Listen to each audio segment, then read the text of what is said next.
今天节目的主要内容有：中共中央、国务院印发通知，决定设立河北雄安新区。本期视频的主角雄安新区故事开始于2017年，一位高瞻远瞩的高人在愚人节这天搞了一个大新闻，在华北平原上钦点了3座河北小县城，将春风吹到了白洋淀两岸。大秦日报发表评论员文章：千年大计函谷关的建设都有哪些亮点？海外友人也对此称赞有加。早上好，雄安，现在我有政策红利。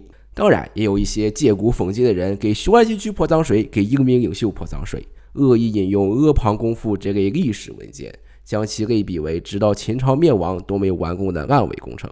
更有一些人翻炒华北水灾等旧闻，认为雄安作为政治高地，打破了水往低处流的物理规律，冲破了以牛顿为首的资产阶级贵族老爷们的伪科学束缚，在社会主义光芒的照耀下，实现了水往高处走。瑞士知名生物学家威尔逊·爱德华兹先生不由得感叹雄安新区的伟大成就终于不存在了。但在实际到访这座土木工程的天堂、旅游爱好者的地狱、世界之都日耳曼尼亚在遥远东方的精神继承者和集大成者、城市天际线河北大区雄安体验服后，我认为这些报道在宣传上都出现了严重的偏差，将来是要负责任的。一派胡言，我感到非常气愤一派胡言。我对雄安新区的初印象很糟糕，赶末班高铁从北京西抵达雄安站，摸着一层灰的电梯扶手，看着上边的卖房广告，总感觉自己走到了高级版的诈骗园区。走过漫长的出站通道，在网约车等待区只能看到一堆等着狠狠宰乘客一笔的出租车，我对此不屑一顾。新区投资这么大，肯定网约车也很发达的，大不了就坐大巴车嘛。然后我和同伴就在荒凉的街道上走了3公里，长满杂草的荒地，没有车的红绿灯，空架子的公交车站，望着在夜空里悬浮的雄安站3个红色发光大字，确实是感受到了新区勃勃生机、万物竞发的境界犹在眼前。属于是红色高棉从金边战略大转移，有点城市化去过头了。要不是好心的过路司机在光明道路结束前拉了我们一把，我们恐怕就要在黑暗的乡村土路里进行艰难的曲折探索了。我们所居住的酒店距离雄安站不到5公里说是酒店，其实就是从农村大院里分割装修出来的房间，连第2层都没有。天亮起来一看，周围环境基本上就是北方小镇的典型样貌。由于当时的公交线路限制，我们前往启动区最快的方法还是回到雄安站，乘坐雄安高铁巴士前往荣县。在前往雄安站的老头乐上，我们采访了一位当地老人，请他聊一聊对雄安新区的看法。就这位老人而言，雄安新区确实实现了那句设立雄安新区一定要让老百姓得到更多的实惠，要有实实在在的获得感。这也没有什么项目了，也有什么项目咱都拆快了，咱都得拆了。对，这你老没什么项目了，拆得慢。眼石不拆，眼石都是站哪拆哪。就哪建哪拆。对，你好比你这2间房呢，2所房来手了，马上就拆了。拆了下来再弄两个是吧？眼石刚才修高铁站不一样，修高铁站8家都拆了。这拆迁能赔很多钱吗？还是说就不平多？一人50平，来将近120平，占地15万，投资少只能慢点吧，投资快，投资多只能快点吧。弄完了他们有投资的更不行了，是吧？对，一边建设一边有投资的，有外商的，不行了。这一闹这个，美国一闹这个也有影响对。他怕你中国弄好了，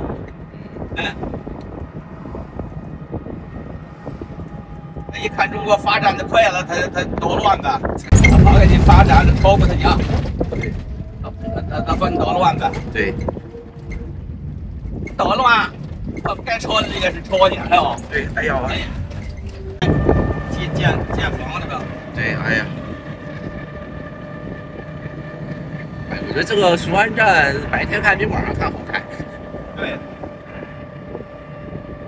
网上看就光能看见雄安站这3个字。大了雄安站高铁站。老大了！我出来从那个像里头都乱象。对，这从那个从下个车到出海，走了能有10多分钟，出不来呀。对呀。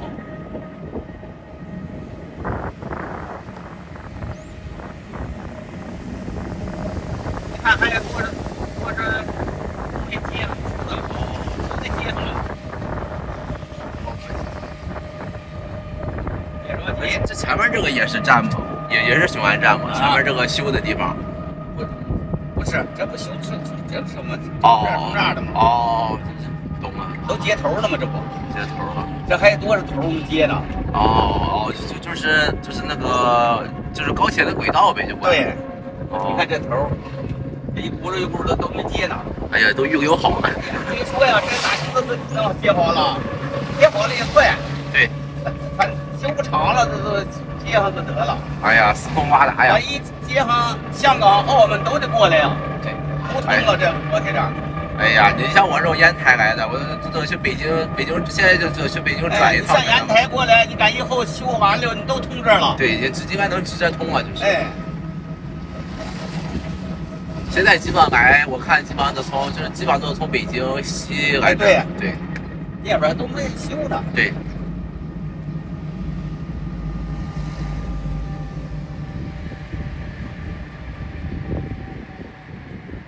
以后这人就多了，这还。等会儿坐巴士的上哪儿去坐？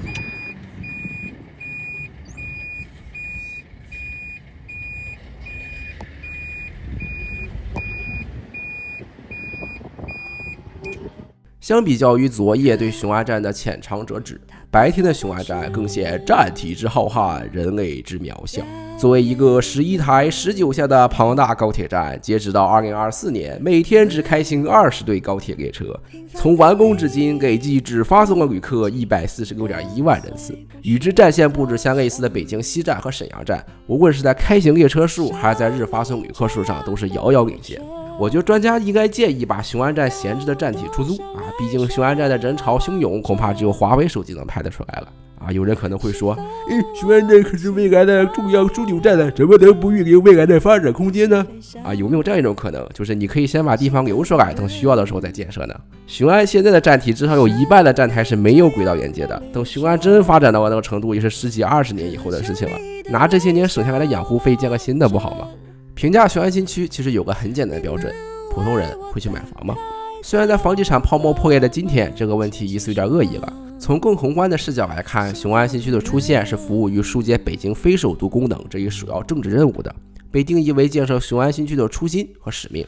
那些听风就是雨的炒房客早就从京津冀协同发展的国家重要战略中学习领会到了新区建设的必要性。炒房客有一个好，就是跑得比谁都快。除海花岛的鄂尔多斯，哪一个政策高地没留下炒房客的名字？所以说，见证人还是图营养，还是要学习一个闷声发大财。你问我说，炒房客支持不支持新区发展啊？人家都买到提升当地房价了，怎么能说不支持呢？但新区这种东西，能力能废，汕头火烧钦差。回顾历史上的国家级新区，有深圳和上海的珠玉在前，也有海南、天津等失败案例，无一不是出现了大规模的房地产泡沫。在一个土地国有的社会制度下，房地产价格就是民众对于政策的信息，是真金白银的用者投票。因此，在本次旅途中，雄安新区能否摆脱房地产陷阱，也成为了我的观察重点。雄安有没有为全世界解决大城市病提供中国方案啊？我不知道，但你大概率也不需要担忧买房子的问题了。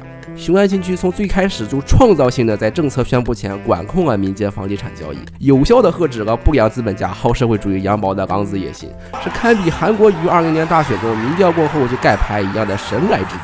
就像 A 股一样，如果把指数变成按年度发布，并由统计局的有关同志负责， A 股一定会逆转颓势，真正落实稳中向好的宏伟蓝图。尽管确实有少量商品房释出，但在原住民人手7、8套回迁房，新住民大概率单位分房的市场预期下，雄安的房价应该也没人能炒作起来了。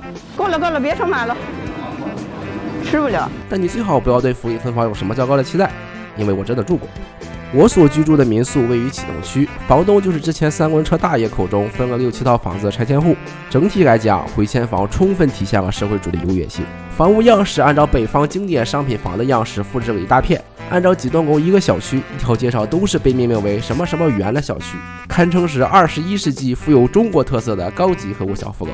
南面不远就是正在火热建设中的启东区，一个个街区之间，即便是骑自行车也能体会到道路之狭窄，红绿灯之密集。值得称赞的是，雄安的房屋高度控制得当，有高楼，但是绝对称不上大厦，河流两岸形成了交错有致的高低差。相较于大都市那种高耸入云的科幻感和压迫感，这种北方县城的温馨还是让人产生了家的感觉。我认为雄安新区的建设，至少对于当地原住民来讲是有益的。一个新区的命运呢，当然要靠自我奋斗，但是也要看待历史的形成。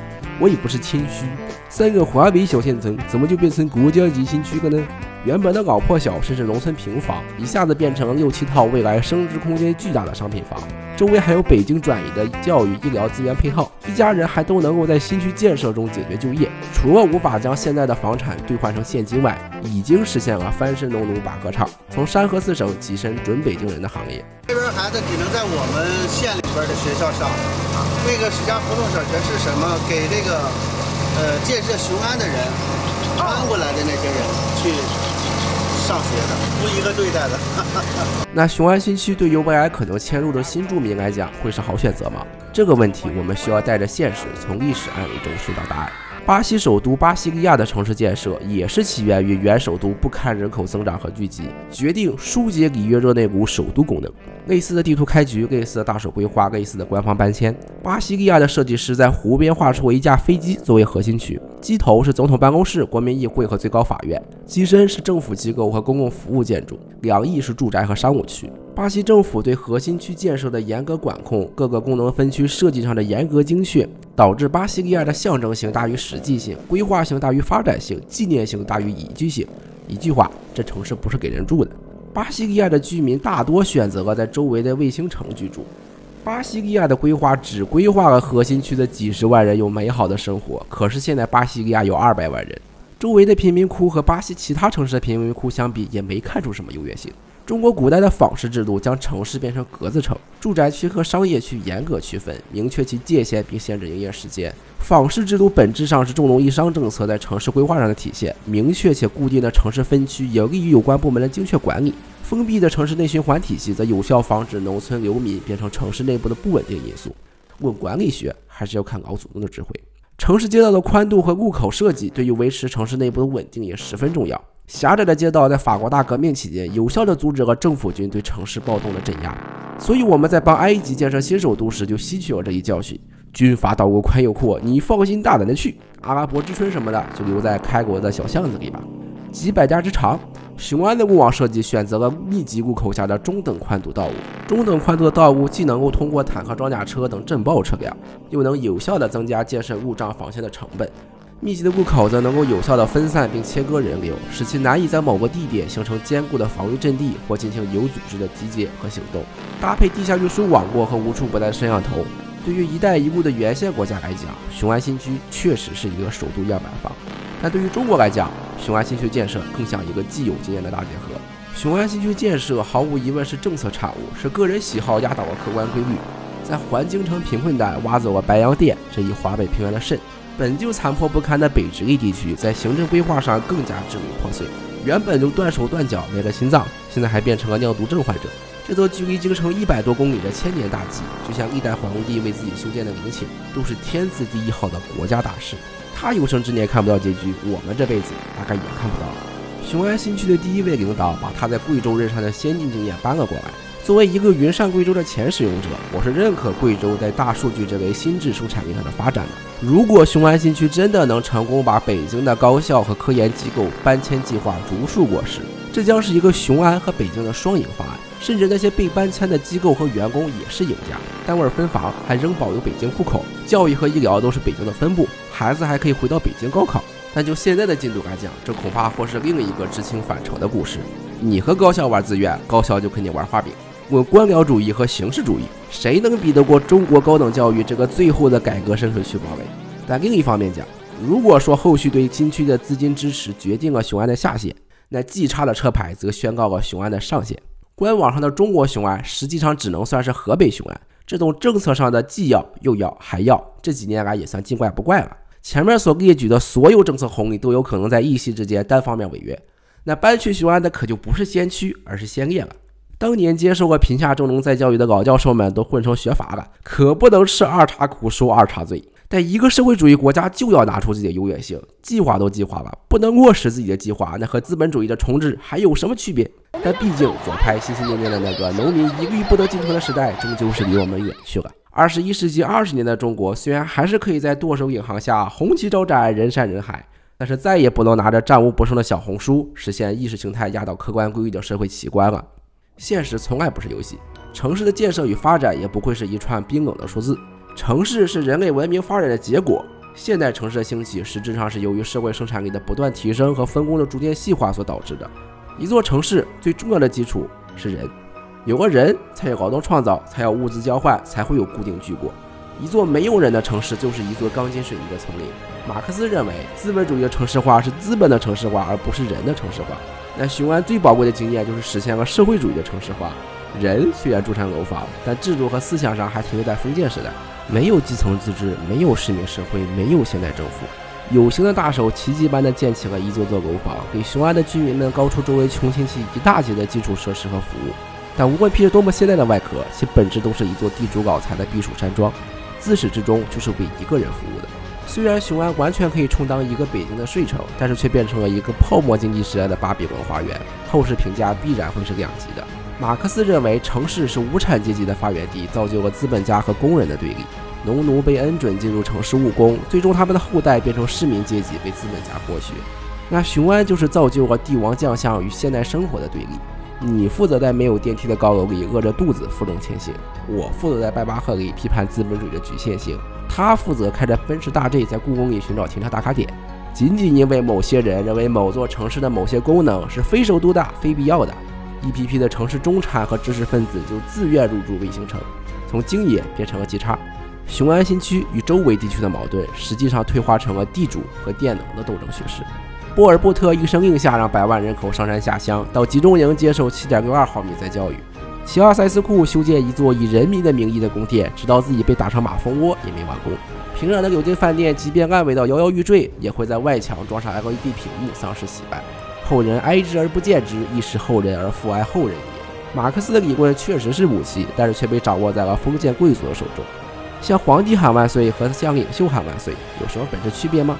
谁说主体思想就不是朝鲜特色的马克思主义了？在反对资本主义这个问题上，封建主义和共产主义站在了同一战壕里。和这帮人比起来，资本主义都充满了先进性。我衷心希望雄安新区不会变成一个人力显示屏，里边居民也不会变成 people guide。最后的最后，这里是连人谈，我们下期再见。美丽的村庄，欢乐时光，组建一个幸福的大家庭。大摇大摆，自由自在，一起过着生动又开怀。阳光草地，轻轻的空气，欢乐笑意，快乐甜如蜜，甜如蜜。天空偶尔一零一步，有大家陪伴，不会孤独。兄弟姐妹，爸爸妈妈，紧紧拥抱，深情的相爱。勇敢热情，我们的大家庭，相信幸福永远为了你。回家我。